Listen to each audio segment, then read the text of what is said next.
Barbie, Ishtar, and the Smashed Babies. Could a doll from the 1950s and a Hollywood movie be connected to an ancient Mesopotamian goddess and to the end times? Could there actually be a dark mystery behind Barbie? This is Jonathan Cahn, and it's time for an expose.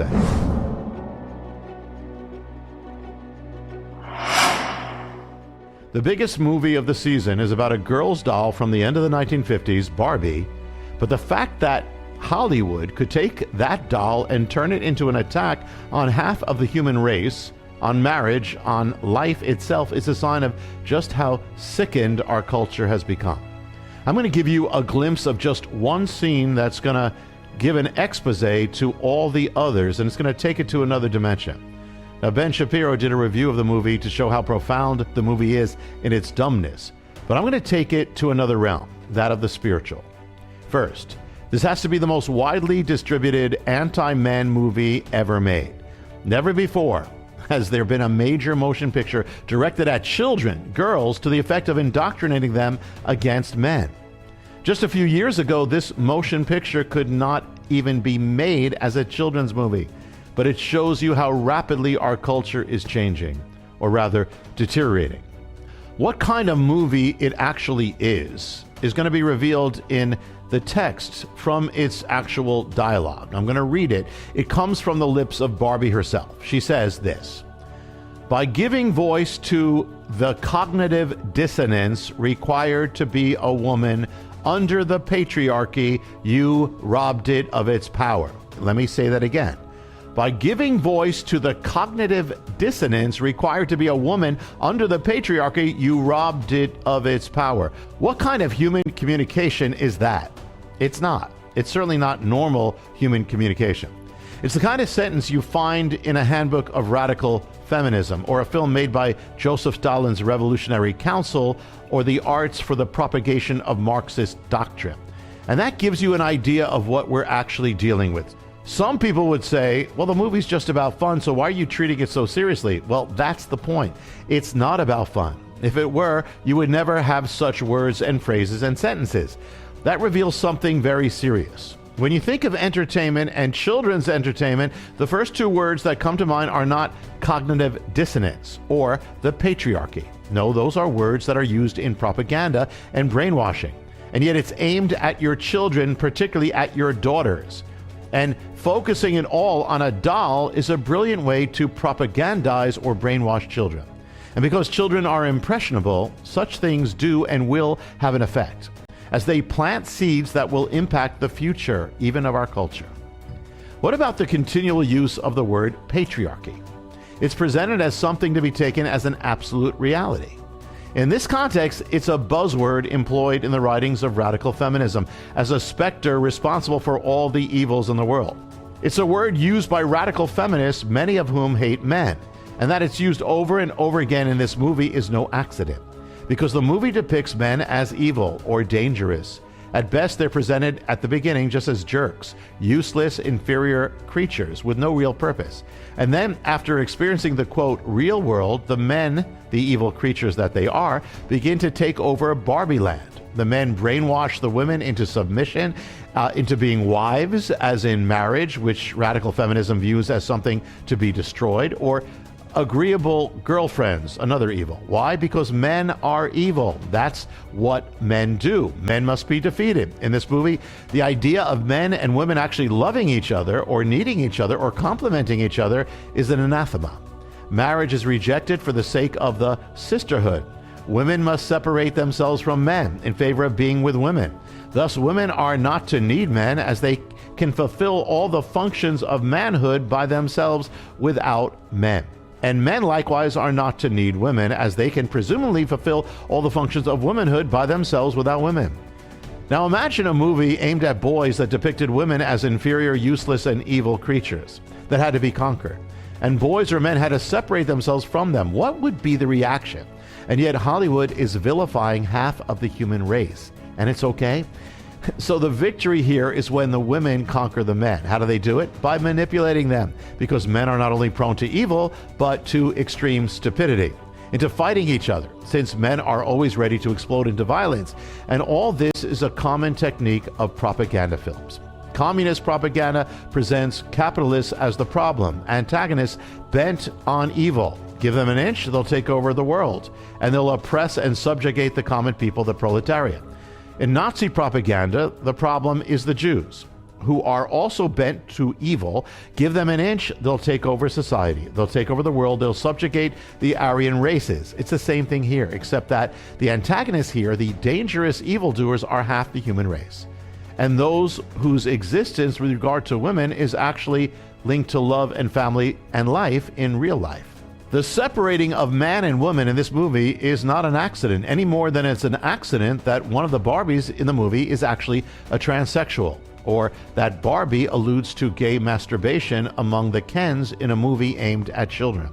What kind of culture pushes this on children? A sick culture, but it goes deeper. And here's the reveal. And it's there at the very opening of the movie. It's all there.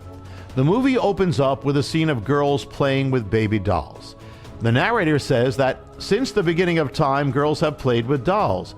But, note the word but, leading into the idea that there's a problem in this. What is the problem? She says, but the dolls were always and forever baby dolls. Always and forever. Baby dolls are now a problem. And they were an endless, relentless, interminable problem. Just as important are the visuals. The girls are shown with dolls, caring for them as would their mothers, holding them, nurturing them, feeding them, combing their hair. And interestingly, the girls appear unhappy, somber, or miserable, as if they're engaged in an act of slavery that they're forced to be part of. Which is interesting because the scene depicts girls playing with dolls. Note the word playing. You play because you want to play. It's something enjoyable, something you want to do, fun. But the film inverts that and depicts the play as slavery, another subtext of radical feminism. And something else. The opening is taken from Stanley Kubrick's science fiction 2001: A Space Odyssey. That opening. What does that opening scene focus on? Apes. Look at the apes here as they wake up. So the girls now wake up.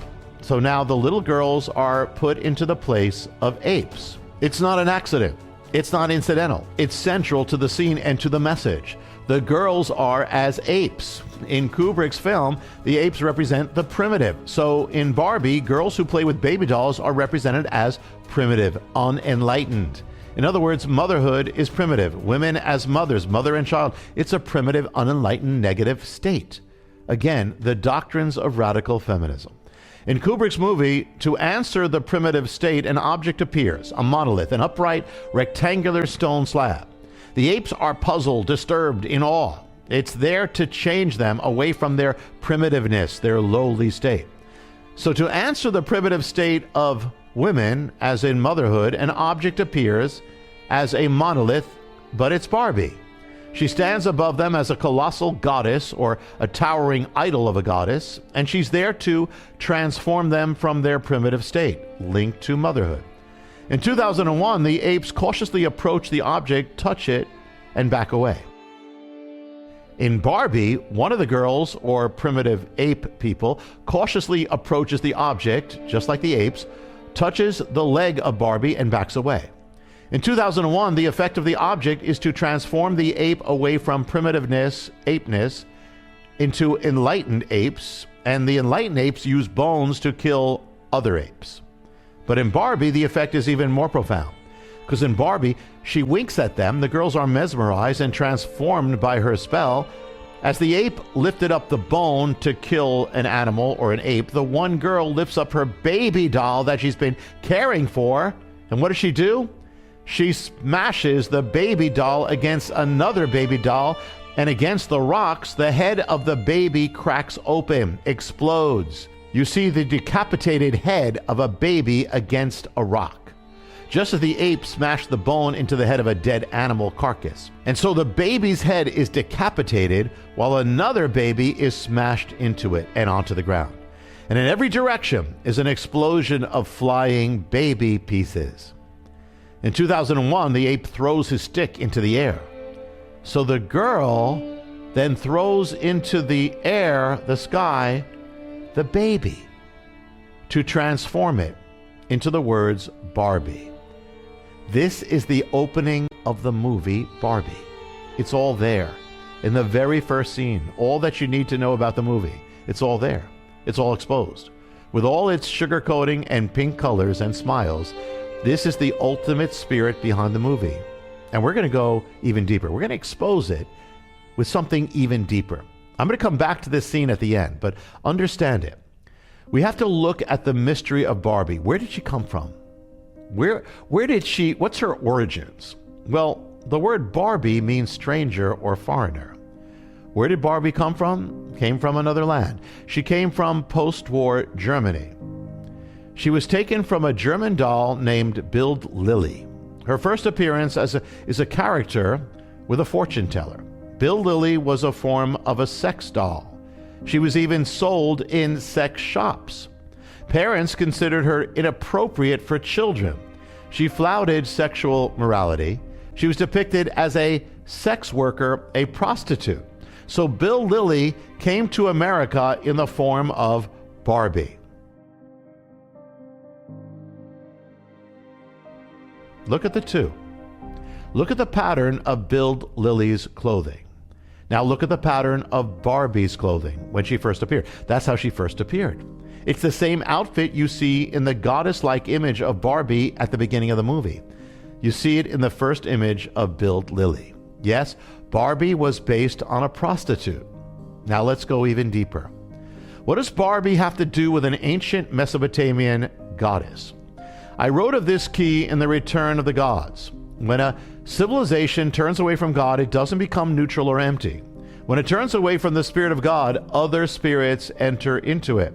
The principle is actually recorded in the Bible in a parable given by Jesus about a spirit that comes out of a man and then returns to the man with 7 more spirits. So when a culture or civilization that has known God departs from God, drives his spirit out, the house does not remain empty. Other spirits enter into it, the same spirits that were cast out of it. That is the foundation of the book, The Return of the Gods. Now, one of the most ancient of these spirits that I reveal in the book is that of a goddess known in the Bible as Ashtoreth or Ashtoreth. In Sumer, she was called Inanna. In Babylon, she was called Ishtar. Ishtar was the goddess of sexuality, sexual immorality. She was always depicted as a young woman. She was depicted as a young woman on her own, independent. She was often depicted as taking roles traditionally assumed by men.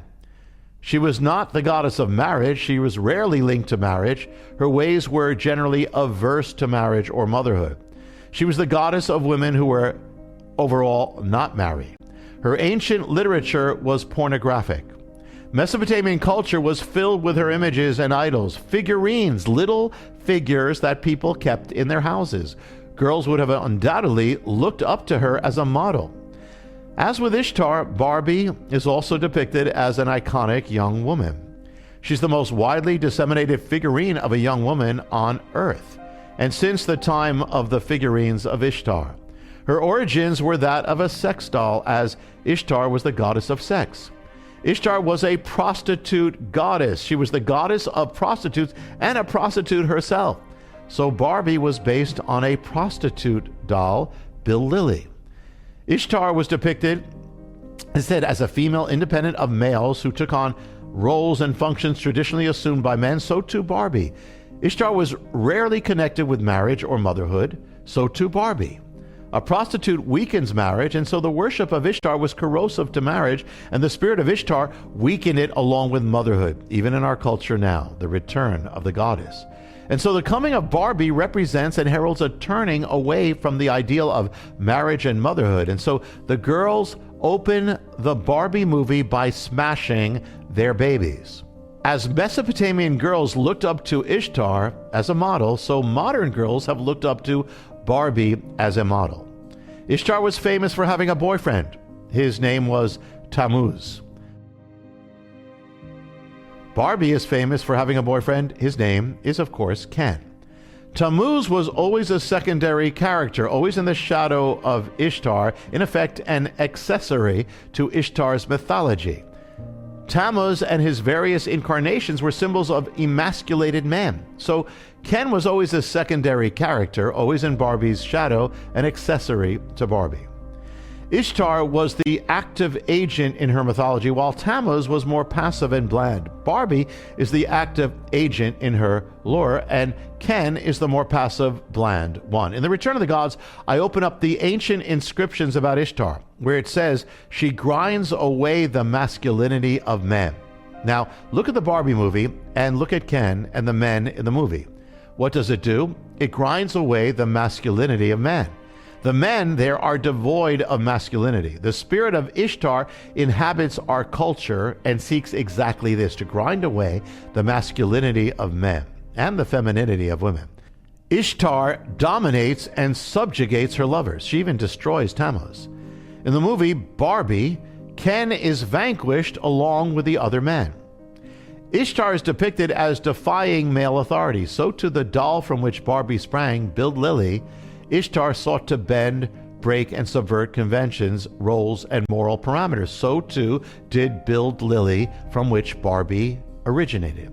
What about the term and concept of the patriarchy that keeps coming up in the movie? The movie rails against the patriarchy. Ishtar, or Inanna, was the daughter of the ancient god Anu. He was the head of a pantheon of gods, a patriarchy. Ishtar, or Inanna, continually defied the authority of the patriarchy, and thus the war against the patriarchy. It was in the 1960s that America began intentionally removing God from its culture. Barbie was introduced into America just at that moment, as the 1960s were about to begin. And it was in the 1960s that her popularity skyrocketed. Ishtar was the goddess of sexuality, and it was the 1960s in which came the sexual revolution, and in which also came the dramatic weakening and destruction of marriage. The movie advocates that women be separated from men and men from women, whether it's Barbie's rejection of Ken and a marriage proposal to be with women. And the war or separation of men and women in Barbie land comes into play throughout the movie.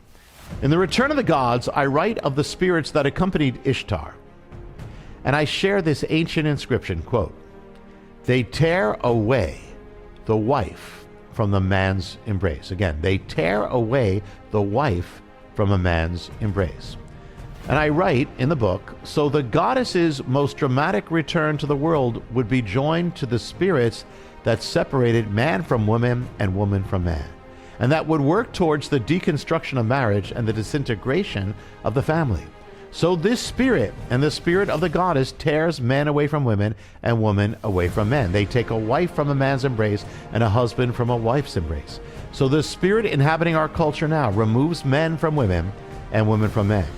In the movie, the women take up all the important roles of society and the men are separated into meaningless pursuits. So how do you remove men from women and women from men? You do it through the weakening and destruction of marriage. You do it through divorce. You do it by telling men and women they don't need each other, by telling them that the other is a hindrance to them.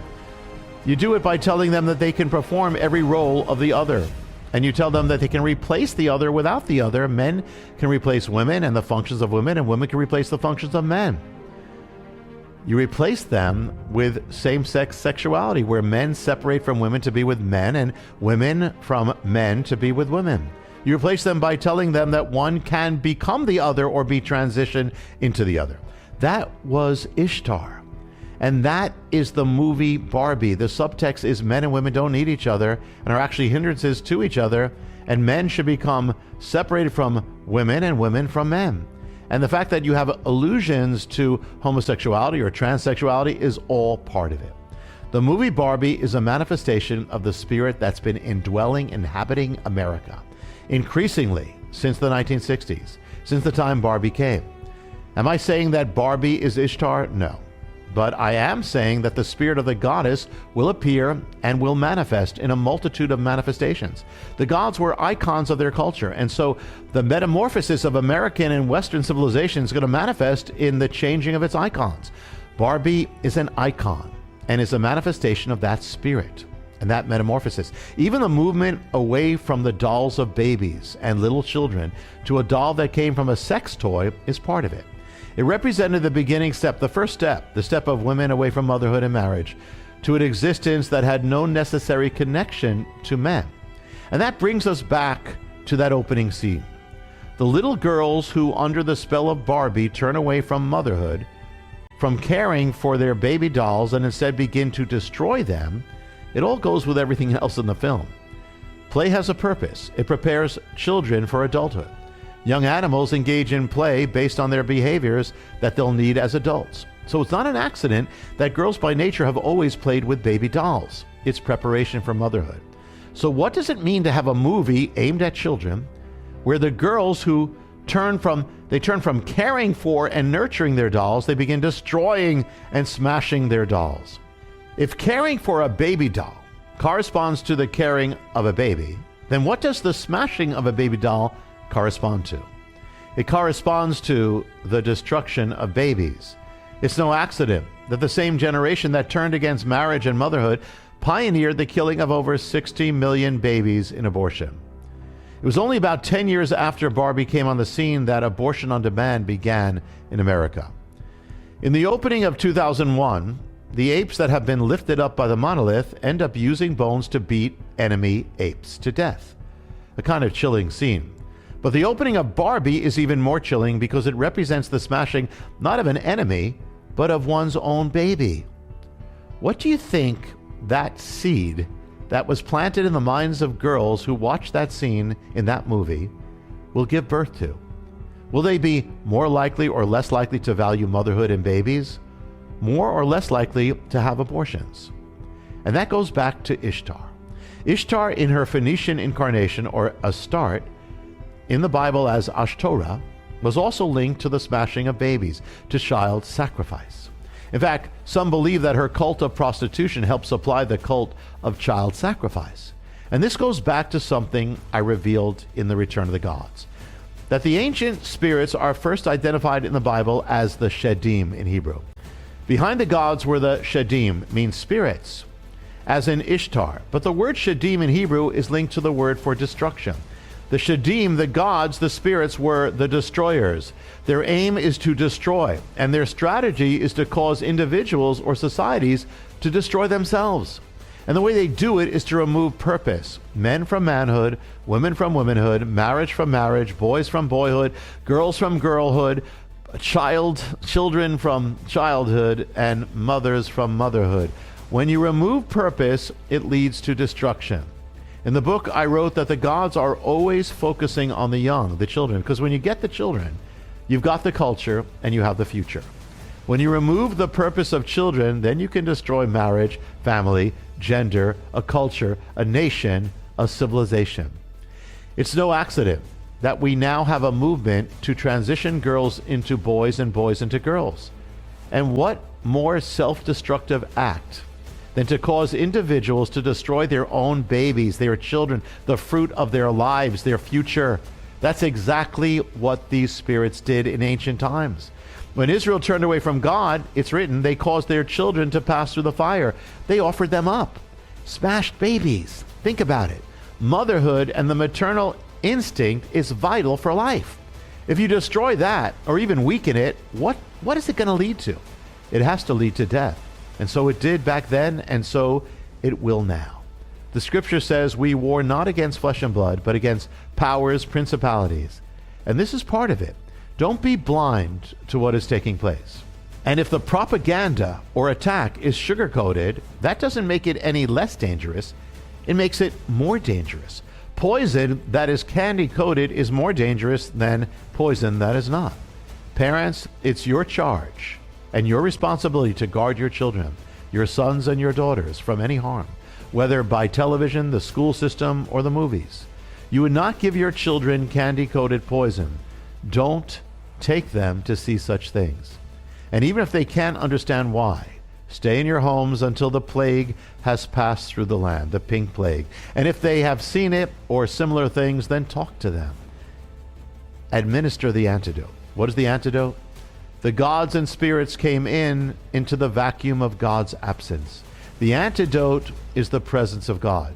Don't lead them to the Barbie movie. Lead them to God. Only in God can you find the purpose of womanhood, manhood, childhood, life. Only in God can you find the purpose of your own life.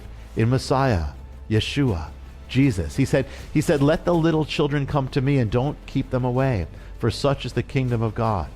He is still the answer, still the way, still the truth, still the light, still the one who gives life, meaning, and purpose.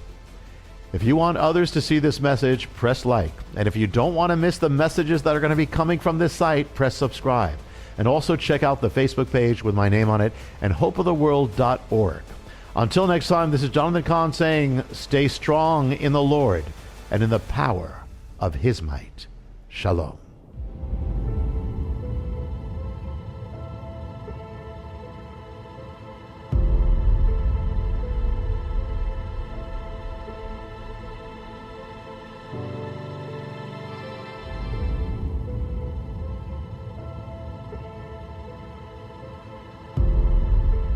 I'm Jonathan Cahn, and I hope you were blessed with the video. Make sure you hit the subscribe button and tap the bell icon so you're notified every time a new video is posted. Feel free to share your reactions with your comments and how you were blessed, and share this video with your friends. Thanks for watching, and I'll see you next time.